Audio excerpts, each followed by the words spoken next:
하나님의 음성을 듣는다는 사이비 행위자들에게 피해를 당하는 사람들이 속출하고 있다. 일부 기독교 출판사에서 하나님의 음성을 듣는 방법에 대한 책을 내고 일부 치유 사역자들이 이에 대한 강연까지 하는 현실이다. 성도들은 하나님의 음성을 매우 신령하게 생각한다. 신비한 주님의 역사로도 이해한다. 그러나 실제로 신앙생활 현장에서는 심각한 문제를 낳는 경우가 허다하다. 그럼에도 하나님의 음성 듣기의 심각한 위험성과 문제점에 대해서는 어떤 가이드라인도 제시하지 않는 상황이다. 가이드라인뿐만 아니라 그로 인해 발생하는 상상 못할 육체적, 정신적, 물질적 피해가 있다는 점도 잘 알려지지 않고 있다. 기자는 2017년 4월 3일 또다시 이런 유형의 사이비를 만나 피해를 당한 신도를 만날 수 있었다. 여기 그 접근법, 말하는 유형, 직통 게시자들은 비슷한 패턴으로 상대를 미혹한다. 사이비에 빠진 후의 삶을 기록한다. 하나님의 음성을 빙자한 사이비 어떻게 만나게 됐나? 피해자는 서울의 모 대학 3학년 송현지 학생 21세 가명이다. 지방에서 올라와 공부를 하면서 방학 중 친척 집에 기거하는 게 부담스러웠던 현지는 찜질방에서 잠을 자곤 했다. 서울 명동에 위치한 찜질방에서 지내던 2월 초순이었다. 그날은 찜질방에서 지내다 어떤 아주머니와 말다툼을 하게 됐는데 그 다음날 생판 모르는 아주머니가 자매, 어제 여기서 싸웠지? 라고 말을 걸어왔다. 어떻게 아셨어요? 하나님이 알려주셨어. 하나님이 자매에게 들려주실 말씀이 있으시다고 해. 이게 대화의 시작이었다. 그는 최순실 사건은 하나님께서 이 나라가 부패한 것을 보여주신 사건이다며 하나님께서 전쟁을 일으키셔서 썩어가는 이 땅을 척결하시고 대환란을 일으키신다고 말했다. 전쟁과 환란이 다가올 것이니 성도들은 하루빨리 회개하며 신부단장을 하고 준비해야 한다고 강조했다. 자신 강도영, 가명 55세는 하나님께서 마지막 때에 세우신 히든카드이며 주님이 세우신 사도라는 것이었다. 현지는 엄마 뱃속에서부터 교회를 다녔다. 특히 중고생 시절에는 하나님의 음성을 듣는다며 예언하고 투시한다며 치유 상담을 하는 교회를 출석했다.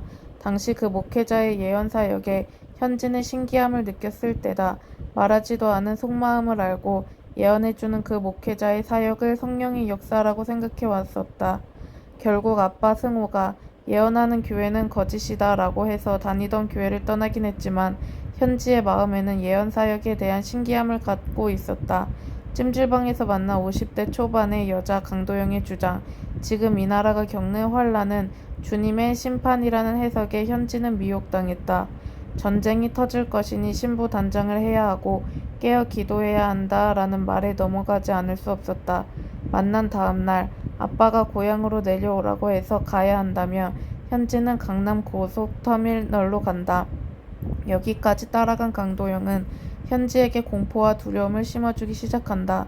현지 자매, 나를 만난 건 하나님께서 자매에게 영복을 주시려는 거야.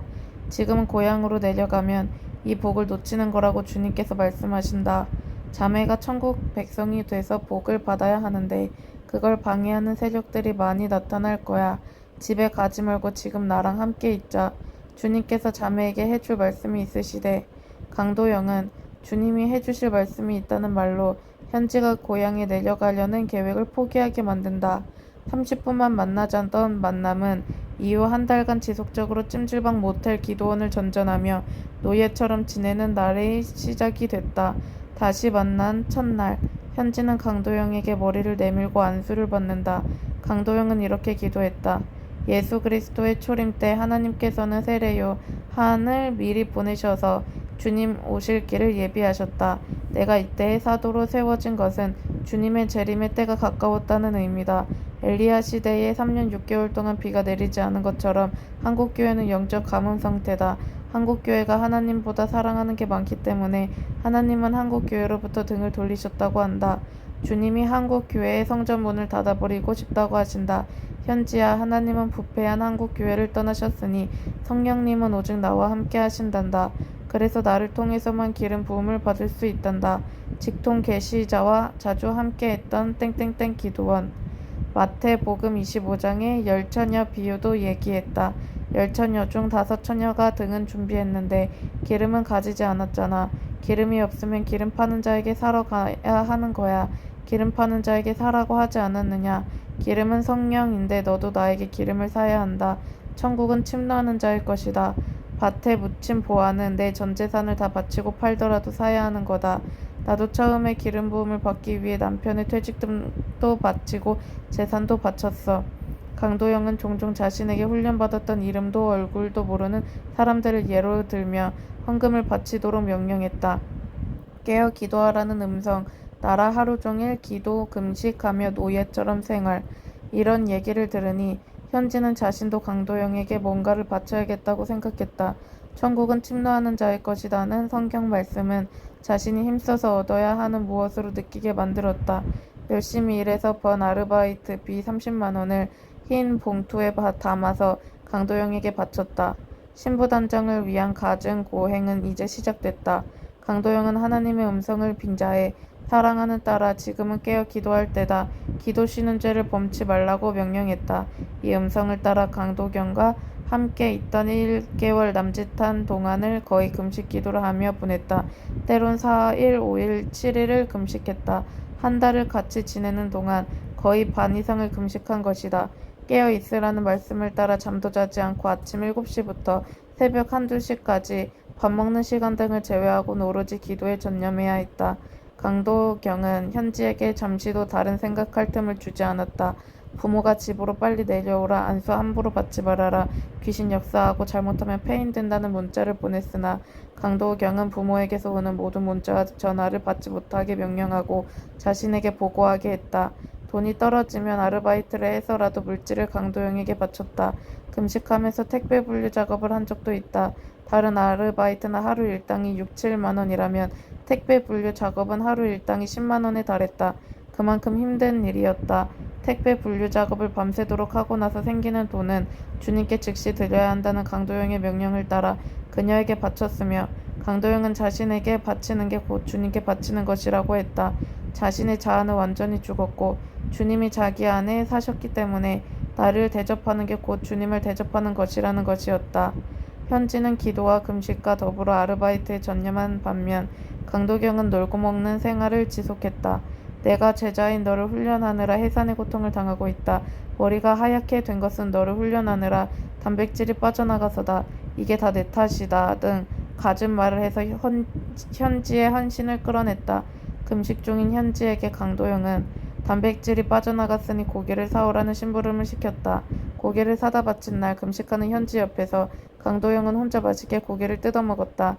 이외에도 옷, 여성 마스크팩을 사다 바쳤고 캐피탈 회사를 지명하며 대출을 받아서 자신에게 바치라는 명령에 현지는 장학금 대출을 받아서 강도영에게 바치기도 했다.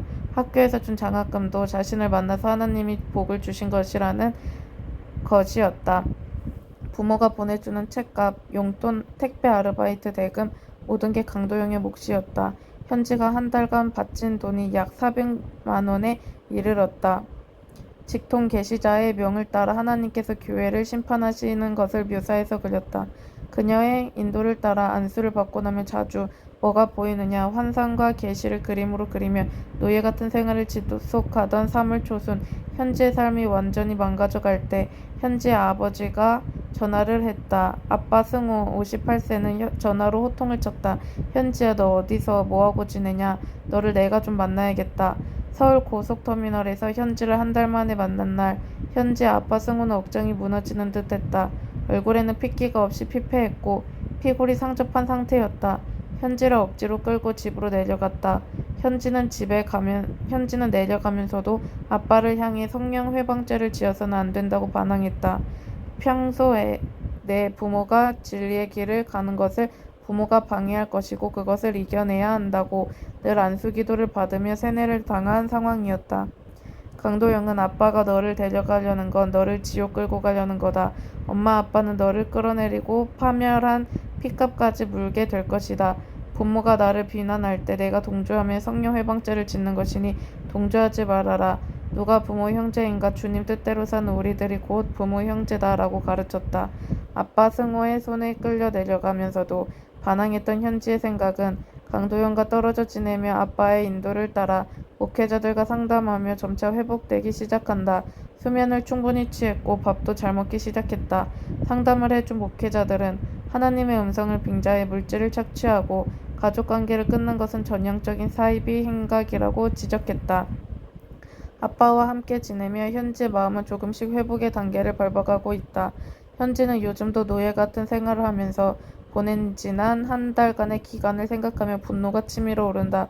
누더기 같은 옷을 입고 허름한 가방을 메고 거쳐도 가족도 불분명한 강도영이 말하는 하나님의 음성에 휘둘려 노예처럼 생활을 한 날이 참담해서다. 지금도 강도영은 찜질방에서, 기도원에서, 아니면 또 다른 곳에서 자신이 노예로 삼을 만만하고 순진한 크리스천을 타깃으로 이곳저곳을 기웃거리고 있을 것이다.